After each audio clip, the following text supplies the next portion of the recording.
তো গাইস আজকে আমরা possibility the greatest alchemist of all time এর এপিসোড নাম্বার 5 এক্সপ্লেন করতে চলেছি বাংলায়। পর্বের শুরুতেই তাকুমি বলল যে দেখো মারিয়া আমি কি বানিয়েছি, এটা হলো ফ্রিজ। তারপরে মাপেল গিয়ে ফ্রিজের দরজা খুললো। তারপরে ও বলল যে মাস্টার এখান দিয়ে কত সুন্দর ঠান্ডা হাওয়া বেরোচ্ছে। তারপরে সোফিয়া আর মারিয়া ও দরজা খুলে ঠান্ডা ঠান্ডা হাওয়া খেতে শুরু করলো। তারপরে তাকুমি বলল যে প্লিজ তোমরা এই দরজাটাকে সবসময় খুলে রাখবে না জানো। তারপরে মারিয়া বলল যে মাস্টার আপনার বহুত বহুত ধন্যবাদ, এই ফ্রিজের কালারটা আমার খুবই পছন্দ হয়েছে। তারপরে সোফিয়া পিছন দিয়ে বলল যে হ্যাঁ মাস্টার আমারও এই ফ্রিজের কালারটা খুবই পছন্দ হয়েছে। তারপরে তাকুমি বলল যে এরপরে আমি পাপেকের অফিসে যাব, আমার নেক্সট প্রজেক্টের জন্য কিছু কাজও করতে হবে। তখনই ওখানে সোফিয়া এসে বলল যে নেক্সট প্রজেক্টে আপনি কি নিয়ে কাজ করবেন, তোমাদের কাছে যে অস্ত্রগুলো আছে তাতে আমি কিছু চেঞ্জেস করতে চাই। তারপরে আমরা তাকুমিকে দেখতে পেলাম সে গিল্ডে গেছে অস্ত্রগুলোর চেঞ্জেস করার জন্য, যেই সব ম্যাটেরিয়াল গুলো দরকার সেগুলোকে কেনার জন্য। ওই গিল্ডের যে অ্যাকাউন্টেন্টটা ছিল সে বলল যে আমাদের কাছে ওই সব ম্যাটেরিয়াল এখন অ্যাভেলেবেল নেই, কিন্তু আমি তোমাকে একটা সিটির নাম বলতে পারি যার নাম হলো হরাসুর। ওখানে একটা মাইনিং খোদার একটা জায়গা আছে, সেখানে তুমি এইসব ম্যাটেরিয়াল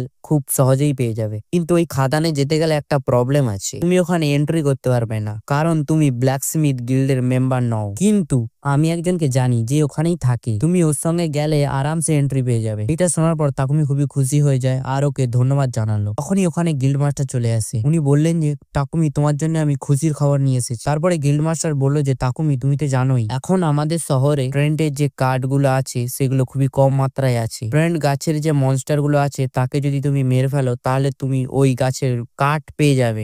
তুমি যেই রাস্তায় হরার সিটি যাচ্ছ সেই রাস্তায় ওই কাঠের জঙ্গল পাবে, তুমি ওই জঙ্গলে ঢুকে ওই মনস্টার গুলোকে মেরে ওই কাঠ নিয়ে আসতে পারবে। তারপরে তাকুমি বললো যে তুমি তোমার সুবিধার জন্য আমাকে দিয়ে কি কি করাও, তার জন্য আমি তোমাকে রিওয়ার্ডও দেবো। তোমাকে আমি ডি র্যাঙ্কে প্রমোট করে দেবো আর তোমার সঙ্গে যে দুজন মেয়ে আছে তাদেরকে আমি ই র্যাঙ্কে প্রমোট করে দেবো। তারপরে ওখানে একটা ছেলে আছে যার নাম হলো রায়েল। তারপরে ও গিল্ড মাস্টারের কাছে গিয়ে বললো যে আজকের মিশনটা খুবই মুশকিল ছিল, কালকেরও মিশনে যেতে হবে, যদি একটু চান করতে পারতাম তাহলে খুবই ভালো হতো। তারপরে তাকুমি বললো যে আরে রায়েল তুমি আমার বাড়িতে আসতে পারো, আমার বাড়িতে তুমি খুব ভালো করে গরম জলে চান করতে পারবে। এটা শোনার পর রায়েল বললো যে বহুত বহুত ধন্যবাদ তাকুমি। তারপরে তাকুমি পাপেককে বললো যে আমার যাওয়ার জন্য কিছু ঘোড়া চাই। তারপরে পাপেক বললো যে তুমি কি ওখান দিয়ে আনা কিছু খনিজ আমাকে দিতে পারবে। তারপরে তাকুমি বললো যে ঠিক আছে আমি দিয়ে দেবো। তারপরে পাপেক আরো একবার বললো যে তাকুমি তুমি কি আমার জন্য এই যে ফ্রিজ গুলো আছে সেগুলো আরো বানিয়ে দিতে পারবে, প্লিজ প্লিজ প্লিজ আমার এরকম ফ্রিজ আরো চাই। তারপরে তাকুমি বললো যে ঠিক আছে, কিন্তু তোমার 2.5 কিলোর হাত দিয়ে ওই দরজাটা বেশি খোলা বন্ধ করো না, নালে ওই দরজাটা ভেঙে যাবে। তারপরে আমরা দেখলাম সোফিয়াকে, ও তাকুমিকে নিয়ে খুবই চিন্তা করছিল। তারপরে সোফিয়া মনে মনে ভাবলো যে তাকুমি স্যার গেছেন অনেকক্ষণ হয়ে গেছে, ওনার কিছু হয়ে যায়নি তো, আমার ওনার সঙ্গে যাওয়া উচিত ছিল। তারপরে আমরা দেখলাম যে তাকুমি আর রায়েল গল্প করতে করতে ঘরের দিকে যাচ্ছিল। তখনই ওখানে রায়েল ওখানে একটা শক্তিশালী শক্তির আভাস পাচ্ছিল। তখনই ওরা দেখলো যে সামনে ধার দিয়ে একজন আসছিল যে কালো চাদরে মোড়া আরো প্রচুর শক্তিশালী ছিল। তখনই রায়েল মনে মনে বললো যে এর সঙ্গে আমি পাঙ্গা নিতে পারবো না, আর একে হারানোর জন্য আমার কাছে কোনো অস্ত্র নেই। তখনই ও তাকুমির হাত ধরে বললো যে তাকুমি চলো আমরা এখান দিয়ে পালিয়ে যাই। তখনই আমরা দেখলাম যে ওই যে চাদরে মোড়া যে ছিল সে তখনই উড়ে এসে রায়েলের মুখে লাথি মারলো আরো প্রচুর দূরে গিয়ে পড়লো। তারপরে আমরা দেখলাম যে ওই যে কালো চাদরে মোড়া যে ছিল সে হলো আসলে সোফিয়া। তখনই সোফিয়া বললো যে তোমার হিম্মত কি করে হলো, তুমি তাকুমি স্যারকে কিডন্যাপ করছো। তারপরে আমরা দেখলাম যে তাকুমি মাটিতে পড়েছিল। তারপরে তাকুমি বললো যে সোফিয়া তুমি যেটা ভাবছো সেটা নয়। তারপরে সোফিয়া বললো যে মাস্টার আপনি কোনো টেনশন নেবেন না, আমি একে এক্ষুনি মেরে ফেলছি। তারপরে সোফিয়া ওকে তলোয়ার দিয়ে মারতেই যাচ্ছিল, তখনই তাকুমি মাঝখানে চলে আসে। তারপরে তাকুমি বলে যে সোফিয়া সোফিয়া তুমি এটা কি করছো, তুমি তো পুরোটাই ভুল ভেবে নিলে। তারপরে ওরা দুজন রায়েলের সামনে ক্ষমা চাইছিল। তারপরে আমরা দেখলাম যে সবাই মিলে ঘরে চলে গেছে। তারপরে আমরা দেখলাম যে রায়েল খুবই মন মরা আরও বললো যে ভাই তোর তো ভাই মজাই মজা। তারপরে তাকুমি বললো যে আরে এরকম কিছু না, তুমি যেটা ভাবছো সেটা ভুল, আমার বাড়ি চালানোর জন্য আর আমাকে রক্ষা করার জন্য এরা দুজন হেল্প করে। তারপরে ও মন মরা হয়ে নিচে বসে পড়ে। তারপরে বললো যে তাকুমি তোমার তো মজাই মজা, তোমার চারিদিকে কত সুন্দর সুন্দর মেয়েরা আছে আর আমার এখনো পর্যন্ত একটা গার্লফ্রেন্ড হয়নি, আর আমার সঙ্গে যারা দুজন ছিল তাদেরও পর্যন্ত বিয়ে হয়ে গেছে। তখনই তাকুমি বলল যে তুমি ভুল ভাবছো, এরা দুজন আমার গার্লফ্রেন্ড নয়। তারপরে রায়েল তাড়াতাড়ি করে দাঁড়িয়ে পড়লো, রিয়েলি এদের মধ্যে তোমার কেউ গার্লফ্রেন্ড নয়? তারপরে ও সোফিয়ার দিকে তাকিয়ে বলল যে জানেমান তুমি কি আমার গার্লফ্রেন্ড হবে? তখনই সোফিয়া বলল যে না, আমি নিজের জীবন তাকুমি স্যারকে অর্পণ করেছি। তারপরে ও মারিয়ার কাছে যায়, বলল যে ম্যাডাম তোমার আমার বিষয়ে কি খেয়াল আছে? তখনই মারিয়া হাসতে হাসতে বলল যে আমারও একই খেয়াল সোফিয়ার মতনই। তারপর রায়েল চিল্লিয়ে বলল যে হায় আমার ফুটো কপাল। তারপরে ওরা শহরে যাওয়ার জন্য গাড়ি নিয়ে বেরিয়ে পড়লো। তখনই আমরা গিল্ডের সিন দেখলাম, যেখানে ওই ছেলেটা বলছিল যে গিল্ড মাস্টার, এখন জঙ্গলের যে মনস্টার গুলো আছে সেগুলো প্রচুর শক্তিশালী হয়ে গেছে। তখনই গিল্ড মাস্টার বললো যে হ্যাঁ সেটাই তো দেখছি, ওরাও মেসেজ দিলই দিল, এত দেরি করে দিল, ওরা এখন কি করবে কে জানে, ওরা যেন কোনো বিপদে না পড়ে। তারপরে সিন চেঞ্জ হয় আর দেখানো হয় সিডোনিয়ায়। যাদের তিনজনকে ডাকা হয়েছিল তাদের মধ্যে দুটো ছেলে ছিল, ওরা ওখানে তলোয়ারবাজি করছিল আর ওদের তলোয়ারবাজি দেখে সবাই হাততালি মারছিল। ওদের তিনজনের মধ্যে একজন মেয়ে ছিল, ও দাঁড়িয়ে থেকে সবকিছু দেখছিল আর ও এলিজাবেথের দিকে দেখছিল আর মনে মনে ভাবছিল এ আমাদেরকে দিয়ে কিছু না কিছু গড়বড় তো করাবেই। তারপরে আমরা দেখলাম যে তাকুমি আর সবাই একটা জায়গায় দাঁড়িয়ে আছে। তারপরে ও বললো যে এই গাড়ির মধ্যে আমরা একটা সিল লাগিয়ে দিয়েছি। তারপরে ওরা ওই গাছের মনস্টার গুলোকে মারার জন্য এগিয়ে যাচ্ছিল জঙ্গলের ভেতরে। তারপরে সোফিয়া দাঁড়িয়ে বলল যে এই তো একটা ট্রেন্ড গাছ। তারপরে তাকুমি নিজের অস্ত্র দিয়ে ওই মনস্টারটাকে মারার জন্য এগিয়ে যাচ্ছিল। তখনই ওই গাছটা তাকুমির উপর দুটো গড়া দিয়ে পিছন দাঁত দিয়ে হামলা করে দেয়। তখনই সোফিয়া আর মারিয়া পিছন দাঁত দিয়ে এসে ওই দুটো গড়াকে কেটে দেয়। তারপরে ওই গাছটা তাকুমির উপর লেজার লাইট দিয়ে হামলা করছিল। তখনই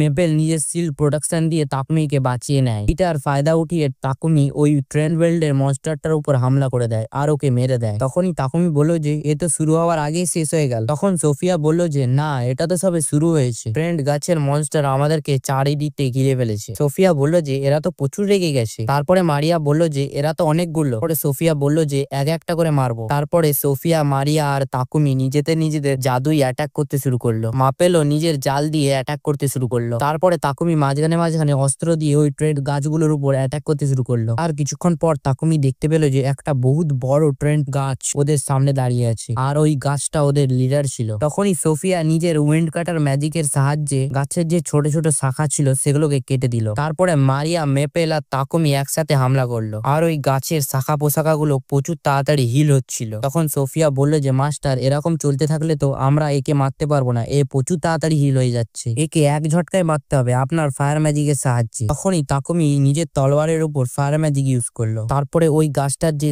অ্যাটাক করা শাখাগুলো ছিল সেগুলোকে কেটে ও ওই মেইন গাছটার উপর হামলা করতে গেল। তারপরে ওই গাছটার উপর ও হামলা করে ওই গাছটাকে মেরে ফেললো। তারপরে আমরা দেখলাম যে ওরা সবাই হরর সিটিতে পৌঁছে গেছে। তারপরে ওরা সবাই মিলে ব্ল্যাকস্মিথ গিল্ডের ভিতরে গেল আর ওখানে তারা একটা কুইস্টকে পড়তে শুরু করলো। তারপরে ওরা খাদানের ভিতরে ঢুকে যায়। তারপরে ওরা ওখানে মাইন খোদার কাজে লেগে পড়লো। তারপরে মাপেল বলে যে মাস্টার, আমার মনে হয় একটা ভয়ানক জিনিস আমাদের দিকে এগিয়ে আসছে। তখনই সোফিয়া বলল যে হ্যাঁ, আমার মনে হয় ও মাটির ভিতর দিয়ে আসছে। তখন ওই লোকটা বলল যে এ আয়রন বিল্ড, এ মাটির ভেতর দিয়ে আসে। তারপরে ওই মনস্টারটা মাটির ভেতর দিয়ে চলে আসে। তারপরে তাকুমি লাইট ম্যাজিক ইউজ করে চারিদিকে আলোয় আলো করে দিল আর ওই মনস্টারটা এত আলো দেখে বেহুশ হয়ে গেছিল। তখনই সোফিয়া ওখানে তলোয়ার দিয়ে ওকে মেরে দেয়। তখনই সোফিয়া বলল যে মাস্টার, আমরা এত সহজেই এই ফাইটটা জিতে গেলাম। তারপরে তাকুমি হাসতে হাসতে বলল যে তোমরা কি এর থেকে বেশি কিছু এক্সপেক্ট করেছিলে? তারপরে মারিয়া কাঁদতে কাঁদতে বলল যে আমি কোনো কাজের না, আমি একটা বেকার মেয়ে যে শুধু দাঁড়িয়ে আছে, যেরকম একটা ভেজা কাপড়কে দড়ির মধ্যে টাঙিয়ে দেওয়া হয়েছে কড়া রোদে শুকানোর জন্য। তারপরে তাকুমি মনে মনে বলল যে এই মেয়েটা সবসময় নিজেকে ইনসাল্ট কেন করে। তারপরে তাকুমি বাড়িতে এসে ওইসব ম্যাটেরিয়াল দিয়ে সোফিয়া আর মারিয়াকে ওদের জাদুর হিসাবে গ্যাজেট বানিয়ে দেয়। তারপরে মারিয়া বলল যে আপনি নিজের জন্য কি বানিয়েছেন? তারপরে ও বলল যে আমি দেখাচ্ছি। এইটা বলার সঙ্গে সঙ্গে ও প্রচুর জোরে দৌড়াতে শুরু করে দিল, কিন্তু ও ওই গ্যাজেটটার স্পিড ম্যাচ না করতে পেরে সামনের দেয়ালে গিয়ে চিপকে গেল। তারপরে ও হাসতে হাসতে বলল যে এটা খুবই লজ্জাজনক ব্যাপার। তারপরে সোফিয়া অন্যদিকে মাথা ঘুরিয়ে বলল যে তাকুমি স্যার, আমি কিছু দেখিনি। তারপরে মারিয়া বলল যে আমার যে 30 সেকেন্ডের যে মেমোরিটা ছিল সেটা আমি ভুলে গেছি। তারপরে তাকুমি যে অস্ত্রটা সোফিয়াকে দিয়েছিল সেটাকে সোফিয়া টেস্ট করছিল। এই অস্ত্রটার নাম হলো টেম্পেস্ট। তারপরে মারিয়া নিজের ওয়েপেনকে টেস্ট করতে যাচ্ছিল আর ওর নাম হলো এক্সপ্লোর। তারপরে মারিয়া খুশি হয়ে ওই এক্সপ্লোর ওয়েপেনটাকে নিজের হাত দিয়ে জোরে জোরে ঘোরাতে শুরু করলো। পরে তাকুমি বলল যে এটা খুবই সাবধানে চালাবে, নাহলে যাত্রার গায়ে লেগে যাবে। তখনই আমরা ডেভিড নোলেনকে দেখতে পেলাম, যে দুজন যোদ্ধাকে দেখছিল আর ভবিষ্যতে প্রচুরই খুন খারাপি করতে চলেছিল। তারপরে সিন চেঞ্জ হলো আর সিডোনিয়া রাজ্যের যে রাজা ছিল সে বলল যে আমাদের হিরো এবার রেডি রেডি হয়ে গেছি। আর বললো যে ইয়াকিরা স্যার আর ইয়ামাটো স্যার আপনারা দুজন যেন যেতেন। তারপরে ওরা বললো যে আমরা প্রতিজ্ঞা করলাম এই দুনিয়াতে আমরা শান্তি ফিরিয়ে আনবো, তার জন্য আমাদের যত জীবন নেওয়ার দরকার হয় তত জীবন আমরা নিয়ে নেবো। তারপরে আমরা একটা শহর দেখতে পাই যার নাম হলো বাজিরাটো। ওখানকার যে রাজা ছিলেন সে সিডোনিয়ার কাছ থেকে যে পত্রটা এসেছিল সেটাকে পড়ছিল। ওইটা পড়ার পর ওই পত্রটাকে পিষে দেয়। তারপরে উনি বললেন যে এখানে যেই সব ওয়ার্ড ইউজ করা হয়েছে ওগুলো ধমকির চিকে কিছু কম মনে হচ্ছে না। তো guys, thanks for watching. Video যদি ভালো লেগে থাকে তাহলে লাইক এন্ড সাবস্ক্রাইব করে দেবে। আর তোমরা যদি কোনো অ্যানিমেশন বাংলায় এক্সপ্লেন চাও তাহলে আমাকে কমেন্টে বলতে পারো। Tata, bye bye. পরের ভিডিওতে যেন আবার দেখা পাই।